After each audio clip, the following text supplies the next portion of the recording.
میں نے کہا میرا کلیجہ پھٹ جائے گا، نہ اس نے کچھ بتایا نہ تو نے بتایا، یہ کون تھا؟ ہارون رشید کہنے لگا یہ میرا بیٹا تھا۔ میں نے کہا تیرا بیٹا اور مزدور؟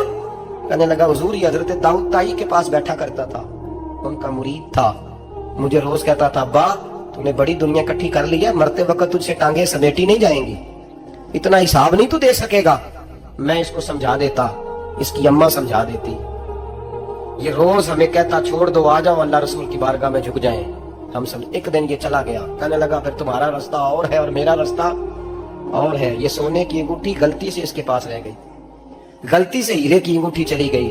کہنے لگا دیکھو میرے بیٹے نے آج وہ بھی واپس کر دی ہے۔ پھر تڑپ کے کہنے لگا ہارون رشید تھا تو یہ میرا بیٹا پر میرا مرشد نکلا، میرا پیر نکلا۔ بھائی زندگی تو بڑی تھوڑی ہے نا۔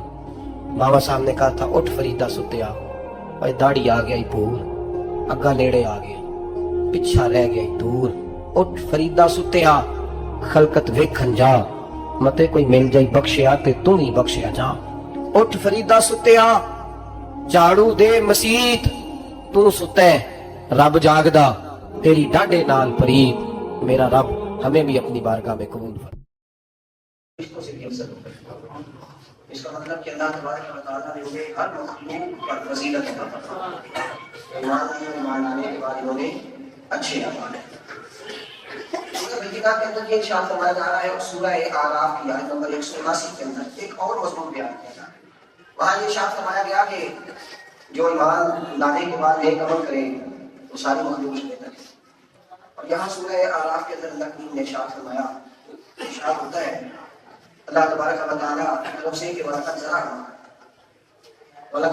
لِجَهَنَّمَ كَثِيرًا مِنَ الْجِنِّ وَالْإِنسِ، فرمایا ہم نے جہنم کے لیے بہت زیادہ جن اور انسان رکھے، بہت زیادہ۔ یہ کون ہے؟ لَهُمْ قُلُوبٌ لَا يَفْقَهُونَ بِهَا، فرمایا یہ وہ لوگ ہیں جو دل رکھتے ہیں سمجھ نہیں، دل ہے اس میں درد کوئی، کسی کے لیے رحم نہیں۔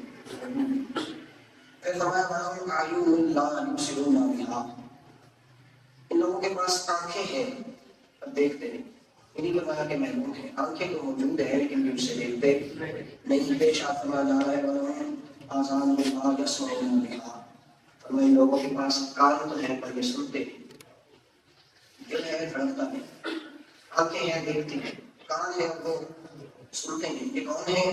ارشاد فرمایا اولئک کالانعام بل هم اضل، یہ جانور ہیں بلکہ جانوروں سے بھی برے۔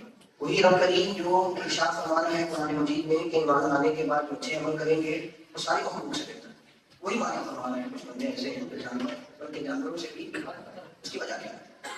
خود ہی قرآن میں بیان فرمایا، وجہ اس کی یہ ہے کہ اولئک هم الغافلون، یہ وہ لوگ ہیں جو غافل ہو گئے، غفلت میں پڑے، انہوں نے کبھی غور ہی نہیں کیا، اپنی آنکھوں میں وہ چیز دکھائی نہیں جو اسے دیکھنی چاہیے، اس بات کو اپنے کانوں سے انہوں نے کبھی ٹکرایا ہی نہیں جس بات کا سننا ان کے لیے بڑا ضروری تھا۔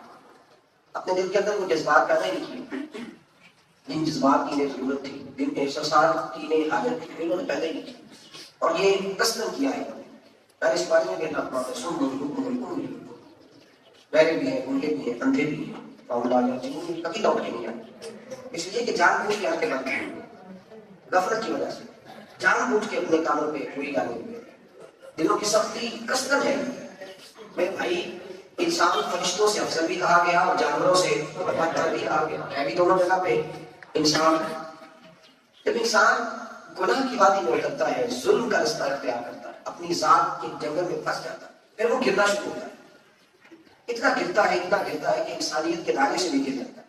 وہ جب گرتا ہے تو پھر کوئی حد نہیں ہوتی اس کی گرنے، وہ اس کی پیاس خون سے بھی نہیں بجھتی، وہ لاشوں کی مینار بناتا ہے لیکن پھر بھی اس کی تعمیر مکمل نہیں ہوتی۔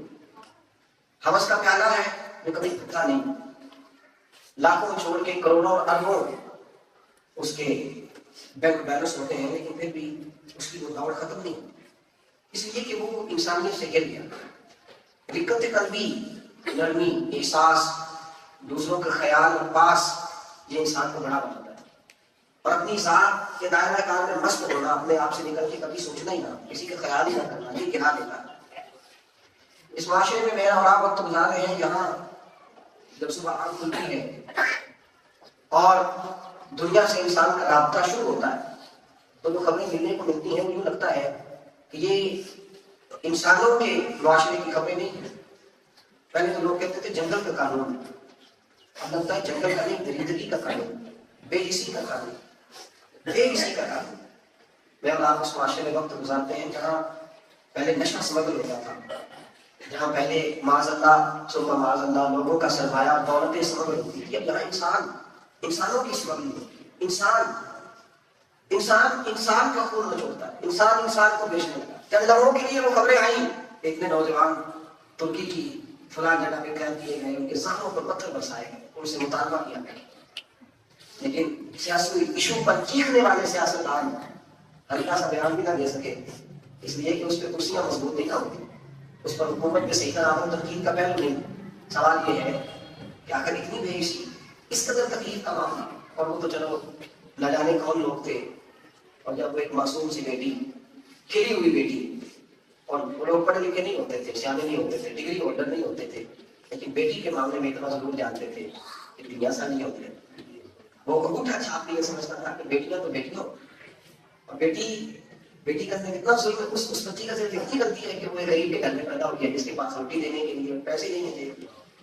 آپ کیا سمجھ رہے ہیں؟ جب آدمی اپنے بیٹے کو کسی کے گھر پہ ملازمت کے لیے چھوڑتا ہے، وہ وہاں بڑا راضی چھوڑ کے جاتا ہے، اور وہاں بڑی خوش ہوتی.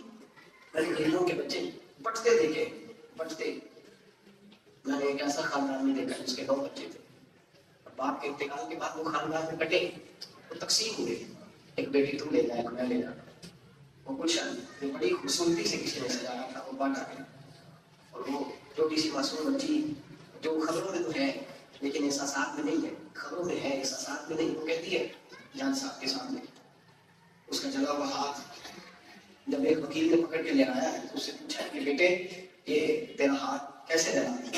تو کہتی ہے کہ 15 روپے کا جھاڑو مجھ سے گم ہو گیا تھا. جج کی بیوی نے کہا کہ جھاڑو کدھر ہے؟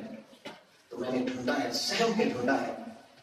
اور تجزیہ نگار بھی کہتے ہیں کہ شاید اس پہ پریشر نہ ہوتا تو اسے مل ہی جاتا، لیکن وہ ڈال اتنا گئی تھی. کس کے ظلم سے؟ باجی کے ظلم سے. تو باجی جس کی فضیلت صرف اتنی ہے کہ وہ جج کی بیوی ہے اور اس کے اکاؤنٹ میں پیسے زیادہ، اس سے زیادہ تو کوئی فضیلت، اس سے زیادہ تو کچھ نہیں اس کی. اور اس غریب کا قصور صرف اتنا ہے کہ اس کی ماں جج کی بیوی نہیں، اس کے اکاؤنٹ میں پیسے نہیں. تو بچی کہتی ہے کہ میں نے کہا کہ میں تھوڑی دیر میں ڈھونڈ لیتی ہوں، کہا تیرے ہاتھ میں تھا. جیسے لفظ نکلے ہاتھ تھا تو میرے ہاتھ میں، پھر وہ ہاتھ آگ میں گیا، وہ جلایا گیا ہے. لیکن یہ نہ معاشرہ گرا ہے، نہ زلزلہ آیا ہے، نہ طوفان نکلے ہیں، نہ وہ تو کبھی ایسا ہوتا ہے نا کہ کسی ایم ایل اے کے بیٹے کو روک کے اگر کوئی پولیس کا نمائندہ چلان کرتے ہیں تو پھر خبریں پھیلتی ہیں، پھر آخر تک گھنٹیاں بجتی ہیں، پھر مرتب ہوتے ہیں، پھر تباہیاں نکلتی ہیں. کائنات کے امام رسول کائنات سرور دو عالم آقا کریم صلی اللہ علیہ وسلم گھوڑے پہ جا رہے تھے. حضور علیہ السلام کو جلدی تیزی سے گھوڑا دوڑایا جا رہا تھا. اچانک حضور نے لگام کو کھینچا، گھوڑے کو آہستہ کیا، پلٹے جب حضرت انس بن مالک رضی اللہ تعالیٰ عنہ فرماتے ہیں میں سوچنے لگا جانے کا کیا ہوا ہے، لیکن آمنہ کے معصوم لال سید اعظم صلی اللہ علیہ وسلم گھوڑے سے اترے. ایک گدھے کو بدے ہوئے دیکھا، اس گدھے کا سارا منہ زخمی تھا. میرے نبی پاک کو جب اس نے آتے دیکھا تو وہ حضور کی جانب دیکھنے لگا. انس بن مالک فرماتے ہیں معصوم آمنہ جب پہنچے تو محبوب کریم علیہ السلام کو وہ دیکھ رہا تھا. جب جا کے نبی پاک نے اس کی پشت پہ ہاتھ پھیرا تو گدھے کی آنکھوں میں آنسو آئے. فرماتے ہیں میں نے کبھی کسی کو گدھوں سے پیار کرتے نہیں دیکھا تھا. جب گدھا رویا تو رسول پاک بھی روئے. اور نبی پاک علیہ السلام نے فرمایا بلاؤ اس کا مالک کدھر ہے. ایک شخص کو حاضر کیا گیا تو حضور نے فرمایا کس نے مارا ہے اس کو، کس نے مارا ہے؟ یا رسول اللہ مجھ سے غلطی ہوئی ہے، میں اس کو رات لے کر کے سفر پہ نکلا تھا تو جیسے میں چاہتا تھا ویسے کرتا نہیں تھا تو 2 درے مجھ سے لگ گئے ہیں. میرے محبوب نے فرمایا تو اللہ سے نہیں ڈرتا، تو رب کریم سے نہیں ڈرتا؟ فرمایا آج جو تم نے یہ سزا دی ہے اسے بہتر اللہ تجھے اپنی عدالت میں کھڑا کر کے اس گدھے کے بارے میں پوچھے گا. حضرت انس بن مالک رضی اللہ تعالیٰ عنہ فرماتے ہیں میں فٹافٹ بولا فٹافٹ. میں نے کہا محبوبہ گدھے کے بارے میں بھی سوال ہوگا، گدھے کے بارے میں بھی پوچھا جائے گا. میں نے ابھی نے فرمایا اس کے وجود میں جان نہیں، اسے تکلیف نہیں ہوتی، اس کا کوئی خالق نہیں. ان اللہ لا یستحیی ان یضرب مثلا ما بعوضۃ فما فوقها. اللہ فرماتے ہیں میں حیا نہیں کرتا کہ میں مچھر کا تذکرہ کروں، بلکہ مچھر سے بڑھ کے بھی کسی چیز کا تذکرہ کروں، اس لیے کہ مچھر جو ہوا ہے تو میری مخلوق کی طرح. فرمایا اس کے بارے میں بھی سوال ہوگا، پوچھا جائے گا. میرے علی کو یاد رکھو، میرے حبیب کریم صلی اللہ علیہ وسلم نے جو دین ہمیں عطا فرمایا ہے اس میں رقت ہے، اس میں نرمی ہے، اس میں دلوں کی ٹھنڈک ہے۔ اللہ یاس بن مالک فرماتے ہیں میں بھی غلام تھا میرے رسالت پاک میں، ایک دن نہیں، 2 دن نہیں، 10 سال غلامی کی ہے۔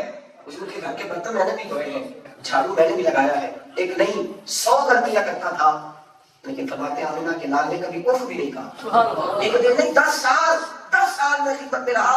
اور حدیث کے لفظ ہے بخاری اٹھائیے، فرمایا حضور جب بھی پکارتے تھے یا بنیا، او میرے بیٹے، او میرے بیٹے، او میرے بیٹے کہہ کے پکارتے تھے۔ آپ فرماتے ہیں عجیب انداز ہے نا، حسن اور حسین کے پاس کوئی جائیداد نہیں، لیکن انس بن مالک فرماتے ہیں میں خادم رسول ہوں، نوکر رسول ہوں، مجھے اللہ پاک نے 4 باغ عطا فرمائے اور فرمایا لوگوں کا باغ سال میں 1 دفعہ پھل دیتا ہے، مجھے مصطفیٰ کی دعا تھی میرا باغ سال میں 2 دفعہ پھل دیا ہے۔ فرمایا میں بھی 10 سال نوکر رہا ہوں در رسالت پاک، 10 سال حضور کی، یہ حضور کا اپنے ام ایمن نبی پاک کے والد کی آزاد کرتا باندھی ہے، حضور کو روح دکھانا ہے۔ عجیب روایت کے لفظ ہے، رونگٹے وجود کے کھڑے ہوتے ہیں، روح وضو کرنے لگتی ہے، انسان کی سانسیں چمکنے لگتی ہے۔ سیدہ عائشہ صدیقہ فرماتی ہیں سیدہ ام ایمن حضور کی غلام تھی، خادمہ تھی، حضرت عبداللہ رضی اللہ تعالیٰ عنہ سیدہ آمنہ کے گھر کی نوکرانی تھی، حضور کو دودھ پلایا کرتی تھی، پالا تھا۔ ایک دن گھر میں بیٹھے بیٹھے نبی پاک سے کہنے لگی اے محمد ابن عبداللہ اٹھو ذرا مجھے پانی کا پیالہ بنا کے پلاؤ۔ حضرت عائشہ فرماتی ہیں غصے کے ساتھ میرا چہرہ پھڑکنے لگا، میں من میں خیال نہیں آتا حضور سے کیا کہہ رہی ہو، حضور سے کیا کہہ، نبی پاک سے کہا پانی لاؤ۔ لیکن ابھی ام ایمن کہنے لگی میں نوکرانی عبداللہ کی ہوں، میں نوکرانی آمنہ کی ہوں، محمد کو تو میں نے لال بنا کے پالا ہے، اسے تو میں نے محبوب بنا کے پالا ہے، میں نے اس کے ناز اٹھائے ہیں، جب یہ راتوں کو آواز دیتے تھے تو میں اٹھ جاتی تھی، سینے پہ رکھ کے پالا ہے میں نے پالا ہے، میرا حق بنتا ہے۔ حضرت عائشہ فرماتی ہے میں نے اس غلام کی عزت ہوتے دیکھا، میرے نبی کریم علیہ السلام اٹھے، حضور نے پانی کا پیالہ بھرا اور لا کے دیا، اور جب ام ایمن پانی پی رہی تھی تو اللہ کے رسول دست بستہ کھڑے تھے، پی چکی تو میرے کریم نے فرمایا اماں تو کہے تو ایک پیالہ اور میں لا کے پیش کروں۔ حضرت عائشہ فرماتی ہے پہلے میں غصے سے ڈال دی، پھر میرے آنسو ٹپ ٹپ گرنے لگے اور میں سوچنے لگی یہ غلام کتنی شان والے ہیں جنہیں اللہ نے مصطفیٰ کی غلامی عطا فرمائی۔ حضرت زید بن حارثہ حضور کے غلام ہیں، مسلمان ہو گئے، اپنے علاقے میں بڑے میں لا کے بیچے گئے، حضرت خدیجہ کبریٰ بکتے بکاتے حضرت خدیجہ نے خریدا حضور کی بارگاہ میں، اور اعلان نبوت سے پہلے کی بات ہے، اعلان نبوت سے پہلے کی بات ہے، قافلہ مکے آیا، حضرت زید کو پہچان لیا، باپ کو لا کے بتایا تیرا بیٹا تو محمد ابن عبداللہ کے پاس ہے، ابھی اعلان نبوت نہیں کیا میرے کریم نے، والد اور چچا پیسے لے کے در رسالت باپ پہ آئے اور آتے ہی حضور کی بارگاہ میں کہا محبوب ہمارا بیٹا آپ کے پاس ہے، یہ پیسے رکھ لیں۔ اس کی ماں کی آنکھیں ترس گئی ہیں دیکھنے کو، بہنیں سارا دن دروازے میں بھائی کا رستہ دیکھتی ہیں، حضور یہ پیسے دے دیں بیٹا دے دیں۔ نبی پاک نے فرمایا خاموش ہو جاؤ، پیسے اپنی جیب میں رکھو، میں زید کو بلاتا ہوں، اگر وہ جانا چاہے تو کسی پیسے کی حاجت نہیں، تم لے جاؤ۔ باپ اور چچا کہنے لگے یہ بھی ہوگا کہ بیٹا غلامی چھوڑ کے یہاں برتن مانجتا ہے، جھاڑو دیتا ہے، جانوروں کی نوکری کرتا ہے، وہاں کیا بات ہے، ماں خیال رکھنے والی وہ جانا نہیں چاہے گا۔ میرے نبی پاک مسکرائے فرمایا مجھے بلا تو لینے دو، مجھے بلا تو لینے دو، اسے آ تو لینے دو، تب سے بعد میں کرنا، آنے تو دو۔ پیغام دیا زید کو بلایا گیا، جناب زید آئے تو اس نے فرمایا وہ تیرے والد ہیں، وہ تیرے چچا ہیں۔ دوڑ کے گئے، باپ بیٹا ملے، پرانی ملاقات تھی، کھل کے روئے، چچا بھی روئے۔ جب تسلی ہوئی تو میرے نبی پاک نے فرمایا بیٹا تیرے باپ کے گھر میں رزق اللہ نے بڑا دیا ہے، بڑی موجیں ہیں، سنا ہے بڑا صاحب ثروت ہے، تیری ماں تیری بہنیں تیری منتظر ہیں، بیٹے اگر تو جانا چاہے تو میری طرف سے اجازت ہے۔ حضرت زید باپ کے پاس کھڑے تھے، جب کہا جانا چاہے تو لینے آئے ہیں، چلا جا۔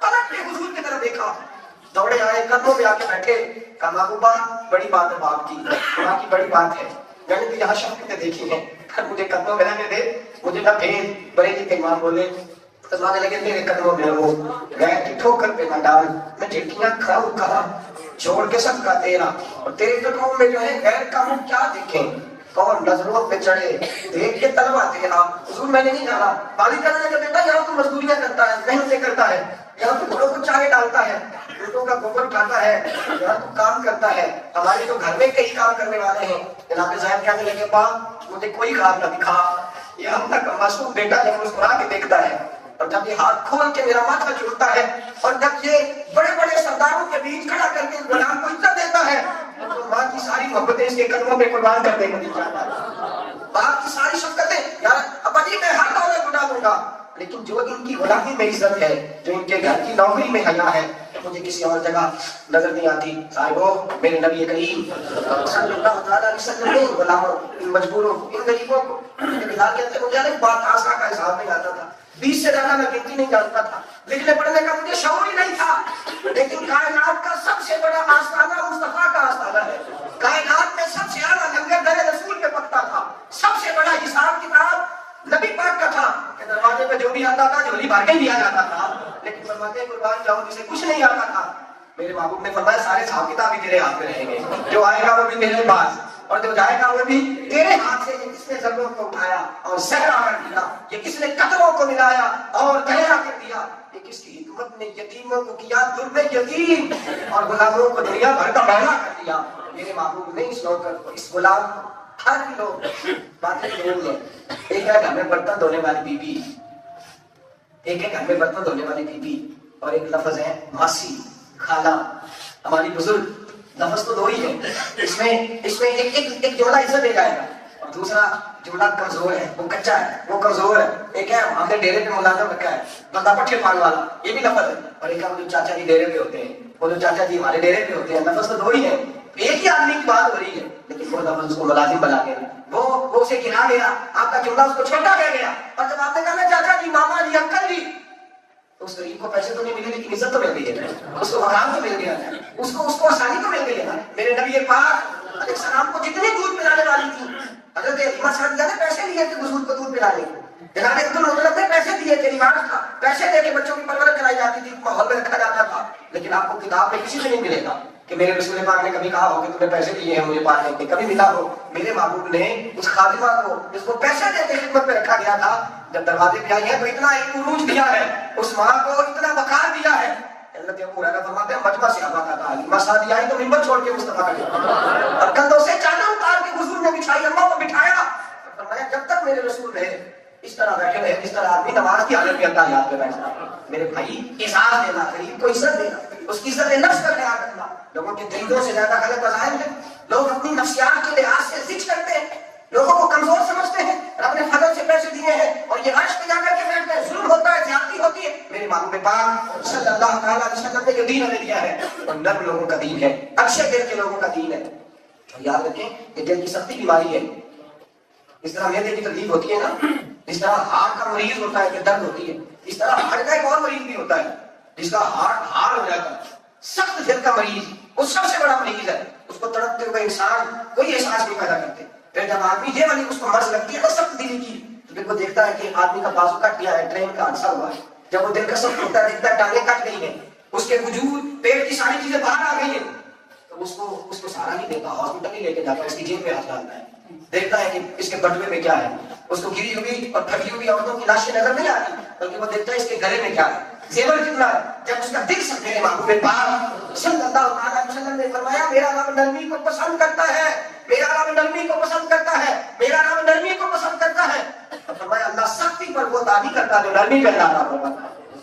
نبی پاک نے فرمایا میرا مومن تو اتنا نرم ہوتا ہے کہ لوگ بیوقوف سمجھنے لگتے ہیں, احمق سمجھتے ہیں کہ ہم جیسے کہتے ہیں ذہن میں آ جاتا ہے, حالانکہ وہ بیوقوف نہیں ہوتا, وہ نرم ہوتا ہے, اس کے ناک میں لگین ہوتی ہے. لوگ بیوقوف سمجھتے ہیں کہ میں نے کل بھی دھوکہ دیا تھا, کل بھی میں نے 4 باتیں سنائی تھی تو راضی ہو گیا تھا, پرسوں بھی میں نے 2-4 فکرے کھائی تھی تو میرے ہاتھ میں ہو گیا تھا. اور میں بیوقوف نہیں ہوتا, وہ نرم دل ہوتا ہے. اور صوفی آگے کہتے ہیں جو صوفی نرم دل جتنا زیادہ ہوتا ہے اتنا ہی اسے رسول پاک کا زیادہ فیض ملا ہوا ہوتا ہے. رحمت للعالمین نبی نے اتنا ہی اسے زیادہ نوازا ہوتا ہے جتنی اس کی طبیعت کے اندر نرمی ہوتی ہے. میرے حبیب کریم صلی اللہ علیہ وسلم نے صحابہ بیماری سمجھتے تھے, دل کا سخت ہونا, طبیعت کا مزاج کا سخت ہونا بیماری جانتے تھے. دیکھیے حضرت مسعود بن ابی مسعود کہتے ہیں صحابی آج رسول اللہ دل سخت ہو گیا, بڑی طبیعت میں سختی ہے, حضور نے فرمایا قرآن مجید زیادہ پڑھا ہے, تیرے دل کو اللہ نرمی عطا کر دے.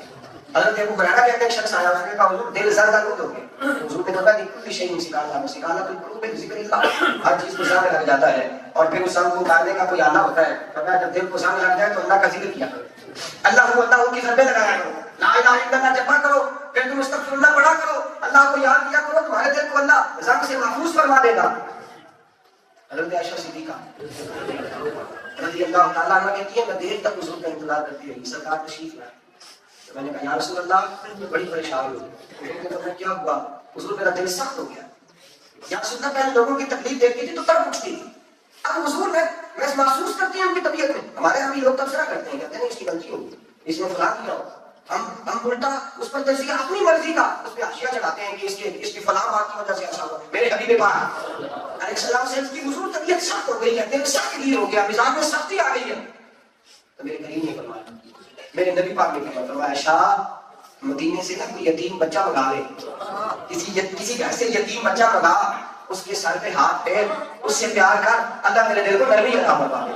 کسی یتیم سے محبت کر، کسی یتیم سے محبت کو سمجھنا ہے تو نہ سے خود محبت کر، کنارے سے کبھی اندازہ طوفان نہیں ہوتا، ورنہ کسی مجبور کو، کسی دکھی کو، کسی لاچار کو بلا، اس سے پیار کر، اللہ تیرے دل کو نرمی عطا فرمائے گا، اللہ تیرے دل کو سکون عطا فرمائے گا. میرے حبیب پاک صلی اللہ علیہ وسلم کے پاس حضرت معاذ بن جبل کہتے ہیں کہ یتیم بچہ آیا، یتیم بچہ.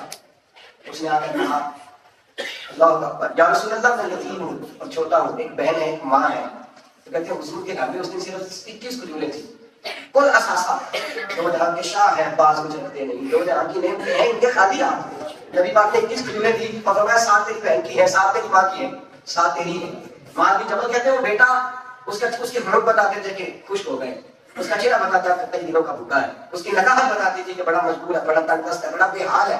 یہاں کئی وہ ہیں جو زیادہ گوشت کھا کے بیمار ہو گئے اور ڈھونڈتے پھرتے ہیں کہ ہم نے پرہیز کر دیا، ہمارے پاس نہ بھائی نہ میں نہیں کھاتا. اور کچھ وہ ہیں جو ترس رہے ہیں کہ چلو کہیں سے تھوڑا سا گھی مل جائے، شام کو جو دال پکائی تھی اس کو ہم تھوڑا سا گھی ڈال کے اپنے مطلب کا ڈال ہی لیں. یہاں عجیب انداز ہے نا، ایک طرف امیر سے امیر تر ہے، دوسری طرف غریب سے غریب تر ہے. کہا اس کا چہرہ بتاتا تھا کئی دنوں کا بھوکا ہے، مجبور ہے، تنگ دست ہے. خدا کے بندے تو ہیں ہزاروں، بنو میں پھرتے ہیں مارے مارے، کیا اس کا بندہ بنو کا جس کو خدا کے بندوں سے پیار ہوگا. کہتے ہیں حضور نے 21 کھجوریں دی تو آج بھی جب فرماتے ہیں مجھے بڑا ہی پیار آیا. میں نے وہ بچہ باہر نکلا تو میں مجمع سوچ کیا، میں نے جا کے اس کے سر پہ ہاتھ پھیرا، بچے کے سر پہ ہاتھ پھیرا، اس بچے کا میں نے سر پکڑ کے تو اس کے بالوں کو چوما. کہتے ہیں وہ چلا گیا. نبی پاک نے مجھے قریب بلا لیا، ادھر آ. میں حاضر ہوا تو محبوب نے فرمایا تجھے کس چیز نے اٹھایا ہے؟ سارے جو بیٹھے تھے تو کیوں اٹھایا؟ یا رسول اللہ مجھے اس کا چہرہ بڑا ہی معصوم لگا، حضور مجھے اس کی طبیعت دیکھ کے میرا دل باہر آیا ہے. محبوبہ میں اور کچھ نہیں کر سکتا تھا، میں غریب ہوں، میری اپنی جیبیں خالی ہیں. یا رسول اللہ میرے اپنے گھر میں شام کی روٹی نہیں، حضور میں پیار نہیں دے سکتا تھا، میں نے بس ہاتھ ہی پھیرا ہے. حضور میرے پاس کچھ ہوتا تو میں سارا اس کو دے دیتا. میرے حبیب نے فرمایا معاذ تم نے اس کے سر پہ ہاتھ پھیرا ہے نا، محبت کے ساتھ پھیرا ہے، پیار کے ساتھ پھیرا ہے. فرمایا اللہ نے اس کے ہر بال کے بدلے میرے گناہ معاف فرمائے، ہر بال کے بدلے اللہ نے تجھے نیکی عطا فرمائی ہے، ہر بال کے بدلے اللہ نے تیرا درجہ بلند کیا ہے. حضرت معاذ کہتے ہیں میں سوچا کرتا تھا جو رب ہاتھ پھیرنے میں اتنا اجر عطا کرتا ہے وہ خدمت کرنے میں کتنا اجر عطا کرتا ہے. بھائی احساس کی دولت، احساس کی دولت، دل کی نرمی، دل کی رقت، معاشرہ زندگی کی. آج صبح کی اخبار میرے ٹیبل پہ اتنا دیکھنے لگا، ایک نوجوان باپ انتقال کرتے ہیں تو اسے وراثت کا انتقال کرانا ہے، 2 بہنیں معذور ہیں، ذہنی طور پر معذور ہیں. اب وہ جب لے کے جاتا ہے گواہی کے لیے بھی میرے حق میں فیصلہ دینا چاہتی ہے تو اس کو کہا جاتا ہے کہ اس کا ان کا فیصلہ قبول نہیں، اس لیے کہ یہ تو ذہنی طور پر معذور ہیں. بڑے دیر اس نے لگائے لیکن کوئی سبب نہیں بنتا تھا تو اس کے حق میں اس نے پسٹل لیا، گولی مار دی. معذور بچیاں یہ درندگی کاہے کے لیے؟ دولت کے لیے. یہ ظلم کس لیے؟ دولت کے لیے. لوگوں کا خون نچوڑ کے تو اپنے بچوں کا مکان بنانا، لوگوں کا خون پسینہ نچوڑ کے اپنے بچوں کے لیے تو محل بنائے گا تو وہ سکون سے رہیں گے، تو سمجھتے ہیں وہ آسانی سے رہیں گے. دوسروں کی بوٹیوں پر جو تو ماں بنائے گا تو تو اس میں آسانی سے زندگی گزارے گا. ایک دن آپ سے وہی ہوگا، تو ساری رات چھت پہ ملے گا، تو ساری رات جاگ کر کے گزارے گا، تو ساری رات نیند کی گولیوں کو ترسے گا. اس لیے جو تم نے محل بنایا ہے وہ کسی کی آرزوؤں کو کچل کے بنایا ہے، جو تم نے مکان بنایا ہے وہ کسی کو لتاڑ کے بنایا ہے، جو تم نے بینک بیلنس بنایا ہے اس میں کئی لوگوں کی آہیں شامل ہیں. سسکیاں باقی میں سبحانی، غوث سمدانی، شیخ سمدانی، میرے شیخ کامل، پیران پیر، دستگیر، شیخ بہروپر، شیخ دیوائنس، حضرت شیخ سید ابو محمد عبد القادر جیلانی رضی اللہ تعالیٰ عنہ کے پاس بادشاہ آیا، اس نے 2 تھیلیاں اشرفیوں کے حضور نظر لے کے آیا ہے. آپ کہنے لگے میں فقیر محمد ہوں. جو محمد کے فقیر ہوتے ہیں انہیں بادشاہوں کے نذرانوں کی عادت نہیں ہوتی، ان کے گھر میں بڑا لنگر ہوتا ہے، وہ سب سے اچھی روٹی کھا کے سوتے ہیں، وہ سب سے قیمتی لوگ ہوتے ہیں. لے جا نہیں چاہیے. اس نے کہا حضور قبول کر لیں تو مہربانی ہوگی. فرمایا تمہیں کہہ رہا ہوں لے جاؤ، حاجت نہیں ہے، بھرا ہوا ہے میرا کشکول، میرے دامن میں بڑی خیر ہے، میں تو بانٹنے کے لیے ہوں. کہ حضور قبول کر لیں. اور میں تجھے کہہ رہا ہوں تو لے جا. جب شیخ بار کہا نہ مانا، حضرت سیدنا شیخ عبد القادر جیلانی نے ہاتھوں سے 2 تھیلیاں پکڑی اور اشرفیوں کے تھیلیوں کو نچوڑا تو اندر سے خون ٹپکنے لگا، خون بہنے لگا. یوں پھینک کے بادشاہ کی طرف اٹھا لے جا، غریبوں کا خون نچوڑ کے مجھے نذرانہ دینے آ گیا ہے، نکل جا میرے آستانے سے، خانقاہ سے. اگر مجھے تیری عزت کا خیال نہ ہوتا اور رب رسول کا پردہ پوشی کا حکم نہ ہوتا تو یہ خون اتنا بہاتا کہ تیرے محل کو بہا کے لے جاتا. تو تو غریبوں کا خون چھوڑ کے نظر میں آپ دینے آیا ہے؟ مجھے تو دینے آیا دے گا. میرے بھائی یاد رکھیں, احساس کی دولت پیدا کریں, احساس کی قوت پیدا کریں. امام غزالی رحمۃ اللہ تعالیٰ علیہ نے اس قدر زیادہ عجیب بات لکھی ہے کہ دل تڑپ اٹھا پڑھ کے ہی. امام غزالی کہتے ہیں حضرت ابو درداء کے انتقال کا وقت آیا تو پہلے اماں سے معافی مانگی, پھر بہنوں سے معافی مانگی, پھر بیوی سے معافی مانگی, پھر بچوں سے معافی مانگی, پھر محلے داروں سے معافی مانگی, پھر دوستوں سے معافی مانگی. کہتے حد ہو گئی. ایک سواری کا اونٹ رکھا تھا حضرت ابو درداء نے, 2 بچوں نے اٹھایا ہے, حضرت ابو درداء کو سہارا دیتے اور ان کے سامنے ہاتھ باندھے ہوئے ہیں, تو میرا بوجھ اٹھاتا تھا, میں تیرے اوپر سواری کرتا تھا, اگر کبھی چارہ وقت پہ نہ ملا تو مجھے معاف کر دینا, اگر میں نے کبھی تجھے وقت پہ پانی نہ پلایا ہوا تو مجھے معاف کر دینا, اگر کبھی تیری طاقت سے زیادہ پوچھ ڈالا تو مجھے معاف کر دینا. بچے رونے پڑی یہ کیا کر رہے ہیں؟ میں بیٹا تمہیں کیا بتاؤں, اس محمد کا ماننے والا ہوں, اس رسول کے پاس بیٹھنے والا ہوں جس نے جانوروں کے حقوق بھی بیان کروائے, جنہوں نے ان کے بارے میں بھی ہمیں تربیت فرمائی ہے. جانوروں سے معافی ہو رہی ہے, جانوروں سے معافی مانگی جا رہی ہے. میرے محبوب پاک صلی اللہ علیہ وسلم نے یہاں تک احساس سلطان صلاح الدین ایوبی, جب عیسائیوں نے اتنا خون بہایا مسلمانوں کا, اتنا خون, اور اب تو وہ خود نہیں بہاتے, وہ ہماری ذمہ داری لگاتے ہیں, ہمارے ہاتھوں میں تلوار دیتے ہیں پوچھنے کی گردن کا. اب ہم خود ہی کافی ہیں, جنگ لگی ہوئی ہے, شام میں 4 لاکھ لوگ قتل ہو چکے, روز خون بہتا ہے, لیکن وہ ان سے جب پوچھا جاتا ہے کہ ان کو سے تو کہتے ہیں باغیوں کو کچل رہے ہیں. کس کے باغی ہیں؟ اللہ کی, اس کے رسول کے, دین کے. کہتے نہیں ہمارے باغی ہیں. آپ کون ہوتے ہیں؟ انگریزوں کے وظیفہ خواہ آپ کون ہوتے ہیں؟ ان کے قدموں میں بیٹھ کر حکومتیں مضبوط کرنے والے کون ہیں آپ لوگ؟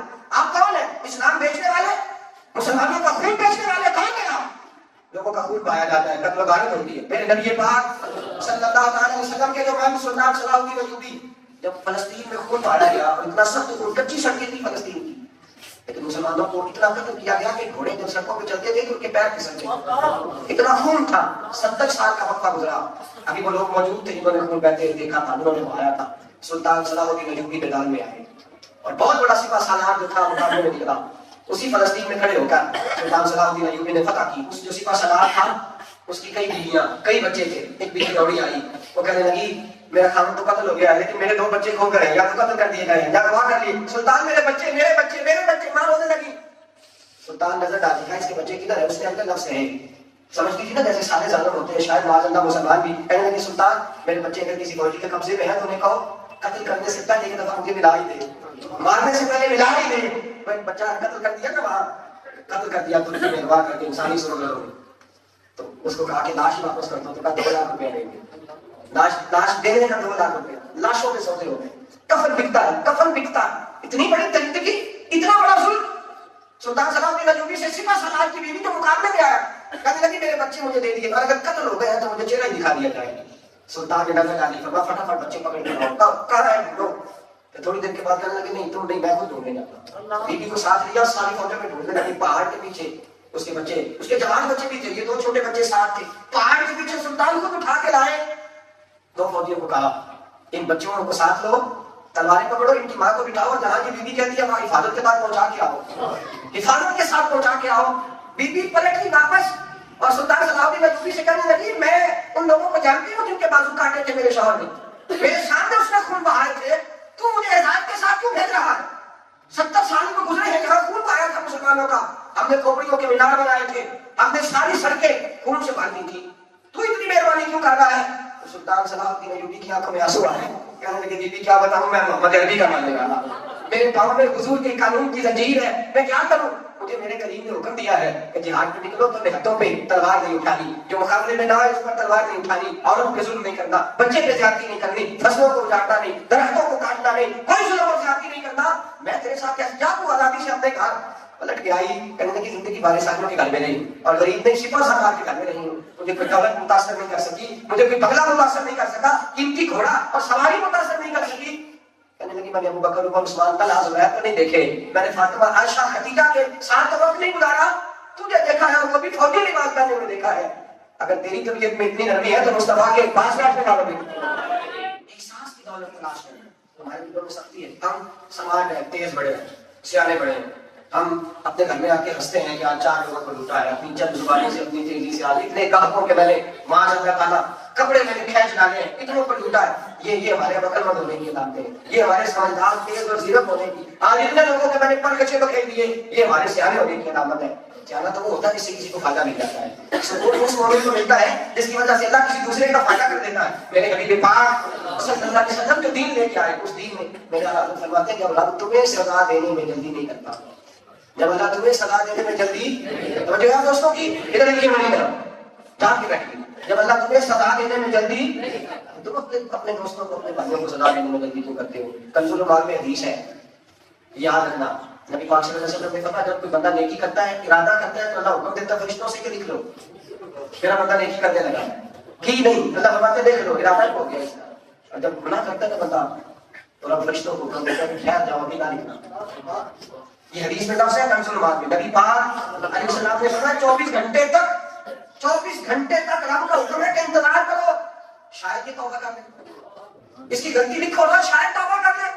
اگر 24 گھنٹوں میں احساس ہو گیا توبہ ہو گئی تو گناہ نہیں لکھا جاتا, اور اگر احساس نہیں ہوتا تو لکھا جاتا ہے. پر میں رب کو تمہیں سزا دینے میں رب ان کا انتظار کرتا ہے, اور تم 1 منٹ نہیں لگاتے دوسرے کو سزا دینے میں, فٹافٹ سزا, فٹافٹ. مجھے کہہ دیا ماں بدولت کوئی میری ہی غلطی کرتی, میری ہی نافرمانی, میرے سامنے پتہ نہیں میں کیا بتاؤں.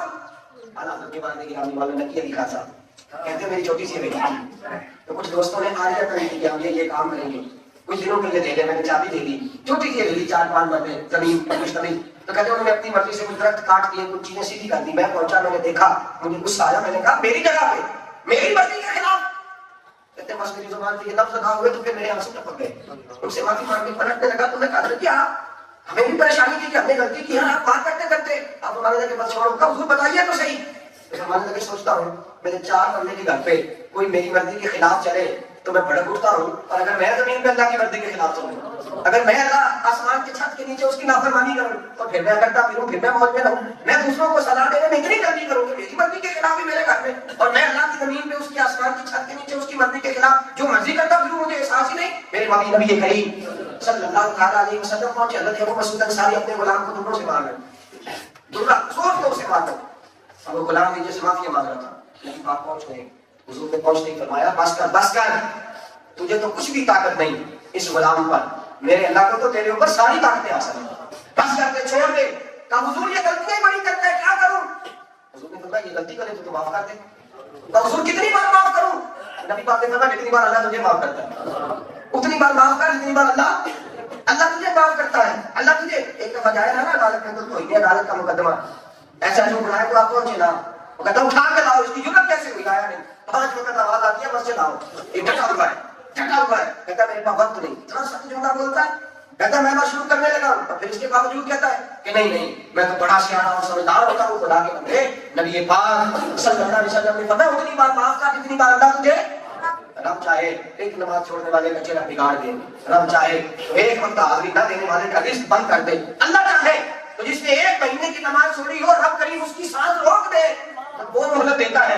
ہم اس کے بندوں کو مہلت دینے کو تیار کیوں نہیں, ہم اس کی مخلوق پر رحم کرنے کو تیار کیوں نہیں. حضرت امام غزالی انتقال کر گئے, کسی نے خواب میں دیکھا, امام غزالی کو خواب میں دیکھا تو کہا امام صاحب کیا بنا؟ فرمانے لگے میں نے اپنے رب کو بڑا مہربان پایا ہے, بڑا کریم پایا ہے, بڑا بخشنہار پایا ہے, بڑا ستار و غفار پایا ہے. تو کہا امام صاحب آپ نے خدمت ہی بڑی کی تھی, کتابیں پڑھی تھی, تردید و اشاعت دین کی بڑی کی. آپ نے فرمایا وہ تو سب باتیں اللہ قیامت میں جزا دے گا. قبر میں پہنچا ہوں تو میرے رب نے مجھے میری ایک بات یاد کرائی ہے. تو حضور کون سی؟ فرمایا میں قلم دوات کے ساتھ لکھ رہا تھا, اور میں نے جیسے ہی اپنے قلم کو دوات کے اندر ڈالا تو اوپر کچھ سیاہی لگی, گرمی کا موسم تھا تو ایک مکھی آئی میرے قلم پہ بیٹھ گئی, سیاہی چوسنے لگی. میرے دل میں خیال آیا کہ میں دوسری دفعہ قلم لگو لوں گا, یہ بیچاری پتہ نہیں کتنی پیاسی ہے, اپنی مرضی سے پی کے اڑ گئی. صبح قیامت اللہ کریم نے قبر میں گیا تو آپ نے پوچھا غزالی مکھی سے تیرا کوئی فائدہ نہیں کر سکتی تھی, نہ دینی نہ دنیاوی, تو کیا کرتا رہا؟ اس مکھی کے لیے تو انتظار کرتا رہا, کیوں؟ تیرا کوئی فائدہ نہیں کرتا, تیرا کوئی تعلق نہیں تھا, کیوں؟ تو کہا اللہ میرا اس سے ایک تعلق تو تھا نا. اب وہ کون سا؟ وہ بھی تیری مخلوق, میں بھی تیری مخلوق, وہ بھی تیری مخلوق. وجعل اللہ واحب الخلق الى اللہ ما احسن الى عیاله. نبی پاک نے فرمایا ساری مخلوق اللہ کا کنبہ ہے, اگر اللہ کی مخلوق سے پیار کرو گے تو اللہ تم سے محبت فرمائے گا. کہا وہ تیری مخلوق تھی تو میں نے رحم کھایا. غزالی تم اس مکھی کے لیے اگر میری مخلوق سمجھ کے انتظار کرتا ہے تو میں تیرے اوپر رحم نہ کروں. مجھ سے کوئی حساب کتاب نہیں لیا جائے گا، اس کے لیے جنت کے سارے دروازے کھول دو، میں غزالی کو بغیر حساب کتاب کرنا لگا بھائی احساس کو پیدا کرنا، احساس کو پیدا کرنا۔ میرے نبی کریم صلی اللہ علیہ وسلم نے حقوق گنوائے، جانور کے حقوق گنوائے، وقت پہ چارہ ڈالنا، وقت پر اس کو گھاس ڈالنا، وقت پر پانی پلانا، دھوپ چھاؤں کا خیال رکھنا، احساس کی دولت۔ صحابہ دل سخت ہو جاتا تھا اس کو بیماری جانتے تھے، علاج کراتے تھے، کرے رسالت ماں پہ پہنچتے تھے۔ ایک صحابی آئے کہا یا رسول اللہ بڑا پتھر والا دل رکھتا ہوں، کسی بیمار کو دیکھ کر نہیں تڑپتا، کسی مجبور کو دیکھ کر نہیں تڑپتا، یا رسول اللہ بڑے لوگ چلے جاتے ہیں پر میں سخت کا سخت رہتا ہوں، کوئی علاج بتا دیں۔ حضور نے فرمایا اپنی موت کو یاد کیا، اپنی موت کو، یہ لذتوں کو ختم کر دی، تیرے اندر احساس کی دولت پیدا کرے گی۔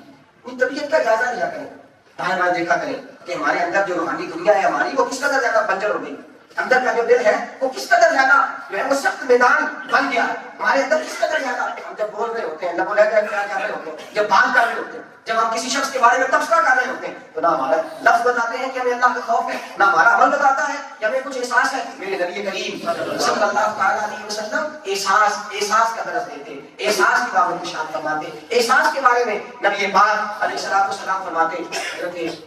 حضرت مولانا فرماتے ہیں میں حضور کے ساتھ ایک شخص کے گھر میں گیا، نبی پاک صلی اللہ علیہ وسلم اس کا چھوٹا سا بچہ دوڑتا ہوا ہے تو حضور نے سینے سے لگا یہاں تو کوئی آدمی اپنا بچہ لے کے باہر نکل آیا تو اس کی خیر نہیں کہتے اچھا آپ کے بچے کھلانے کی ڈیوٹی لا گئی ہے، مذاق اڑایا جاتا ہے معاذ اللہ۔ ہم وہ چیزیں جو ہیں سنت رسول ہے ان کے معاملے بھی ہم معاشرتی باتوں کا شکار ہو گئے۔ نبی کریم علیہ السلام اس کے گھر گئے ملنے کے لیے، اس کا بچہ آیا تو اللہ کے رسول نے ہاتھ کھول دیے، ماتھا چوما، گود میں بٹھایا اور جناب ایسی مالت فرماتے جیب میں ہاتھ ڈالا تو دو کھجورے حضور نے نکالے، بچوں کے لیے اکثر رکھتے تھے، اس کو کھلائی۔ اگر ابن قیس اس شخصیت کا نام تھا، انہوں نے بچے کو پکڑا کر چل دوڑ جا اپنی اماں کے پاس، یا رسول اللہ ہم تو نہیں ان سے محبت کرتے، ہم نہیں اس طرح میں نے ذرا کھینچ کے رکھے ہوئے ہیں حضور، میں ذرا سختی کرتا ہوں۔ فرماتے ہیں نبی پاک نے توجہ کی، فرمایا اگر اللہ نے تیرے دل سے رحم نکال دیا، اگر اللہ نے رحم نکال دیا ہے تو میں کیا کروں، اور جہاں تک میرا تعلق ہے مجھے تو اللہ نے رحمت للعالمین بنا دی، رحمت للعالمین۔ حضرت عمر فاروق نے ایک شخص کو صوبے کا گورنر بنانے کا ارادہ، پورے صوبے کا گورنر بنانے کا پروگرام بنایا، اس کے گھر گئے کہ کاغذات لکھ کے دیے جائیں، اس کے گھر میں موجود تھے، کاغذات لکھ کے ڈال رہے تھے، تحریر ہو رہی تھی کہ یہ گورنر ہے، صحابہ گواہیاں ڈال رہے تھے، اس کا بچہ کہیں کھیلتا ہوا گیا، کپڑے سارے اس کے کیچڑ سے آنے لگے۔ حضرت عمر فاروق جلال اپنی جگہ ہے، پیار ہے اپنی جگہ ہے، دین کے مخالفوں پر شدت اپنی جگہ ہے، اور حضور کے غلاموں پر رحمت ہے اپنی، وہ ہلکا جانا تو پریشان کی طرح نرم، رزق حق کو باطل ہو تو فولاد ہے وہ بھی بچ جائے، تو حضرت عمر نے سینہ کھول کے سینے سے لگا اور کیچڑ میں لکھے ہوئے بچے کا ماتھا چھو لیا، پاس بٹھا لیا، اور شک کرنے لگا حضور جانے دے اس کو، کس طرح آ گیا، چل دوڑ جا کپڑے بدل، حضور میں نے نہیں کبھی ان کو منہ لگایا۔ حضرت عمر فاروق کو جو کاغذات تھے انہوں نے پکڑے پھاڑ دیے، اور میں تو گورنری کے قابل نہیں، تو گورنری کے قابل نہیں۔ کہا حضور کیوں؟ اور میں تو اپنے بچوں پہ رحم کرنا نہیں جانتا ہوں، دوسرے کے بچوں سے کیا پیار ہے، اپنے بچوں پہ رحم کرنا نہیں جانتا، جس کا سینہ مچلتا نہیں اپنی اولاد کے لیے وہ کسی کے ساتھ کیا پیار کرے گا۔ دیکھیے نا نبی پاک صلی اللہ علیہ وسلم کا رویہ دیکھیے نا، حضرت فاطمہ کے دروازے کے قریب سے گزرے تھے، نماز کا وقت ہے، حضرت فاطمہ فرماتی ہے میں حسنین قریبین کے کپڑے تبدیل کر رہی تھی اور بچے رو رہے تھے، کپڑے بدل رہی تھی، حسن حسین رو رہے تھے، حضور قریب سے گزرے مسجد کی طرف جانے تو لوٹ آئے اور کہتی ہے پردہ اٹھایا، آئے نہیں، نماز کا وقت تھا، پردہ اٹھایا، سلام لی اور کچھ نہیں پوچھا، حضور نے دیکھ لیا ہے کہ کیا ہو رہا ہے۔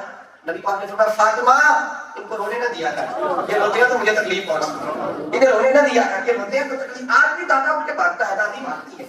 ایک سال مجھے کہنے لگے ابا جی کو تو سمجھایا، رات کے 12 بجے پوتا ضد کرنے لگ گیا کہ آنا چاہیے، تو ابا جی نے شور ڈال دیا، بچہ بھی اس طرح کا دادا بھی اس طرح کا، کہتا جہاں سے مرضی ڈھونڈ کے لاؤ۔ میں نے کہا اگر تیری طبیعت پہ سکتی ہے، دادے کی طبیعت الگ بھی ہے، ورنہ باہر اور کوئی بھی نہیں، اس کو وہ روتا ہوا اچھا نہیں لگتا۔ میرے نبی پاک علیہ السلام نے فرمایا فاطمہ یہ روتے ہیں تو میرے دل کو تکلیف پہنچتی ہے، انہیں رونے نہ دیا کر۔ میرے بھائیو رقت، نرمی نبی پاک صلی اللہ علیہ وسلم نے ہمیں سکھائی ہے، اس نرمی کو اپنی طبیعتوں میں پیدا کریں۔ اگر دل سخت ہو جائے تو کسی کے پاس جا کے علاج کرائیں، اس کی دوائی کھائیں، مناسب پرہیز کریں، اپنے آپ کو تبدیل کریں، رقت نرمی اپنے دل کے اندر پیدا کریں۔ جو لوگ سخت ہو جاتے ہیں نا، سخت اپنی اولاد کے معاملے میں بھی سخت ہے اور ماں باپ کے معاملے میں بھی سخت ہے، ان کے دل ایک ہوتی ہے اصول پسندی وہ اور چیز ہے، سخت مزاجی وہ اور چیز ہے، ان دونوں باتوں میں فرق ہے، اس کا بھی ضرور خیال کریں، لیکن نرمی پیدا کریں، نرمی ضرور پیدا کریں۔ میرے نبی کریم علیہ السلام نے فرمایا اگر سختی کسی جگہ آتی ہے تو بدصورتی پیدا کرتی ہے، سختیاں بدصورتی پیدا کرتی ہے، اور فرمایا جب نرمی کسی جگہ آتی ہے تو وہ حسن پیدا کرتی ہے، وہ خوبصورتی پیدا کرتی ہے۔ اگر ہم چاہتے ہیں کہ معاشرہ حسین بن جائے،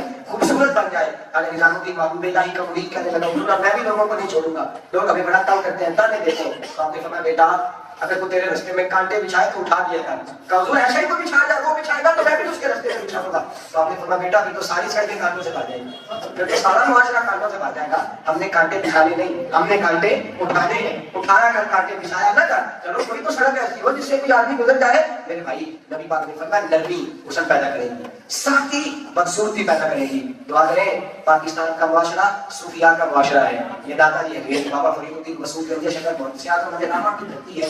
ان صوفیاء کے صدقے اللہ ہمارے دلوں کو نرمی عطا فرمائے، اور اللہ کریم ان درندوں کو جو انسانوں پہ ظلم کرتے ہیں احساس کی دولت عطا فرمائے. اللہ کریم ہم سب پر اپنی خاص نگاہ فرمائے. ہمیشہ حضرت خیر العالم میں گزرے. دعا ہے یہ عمر درود و سلام میں گزرے. آخر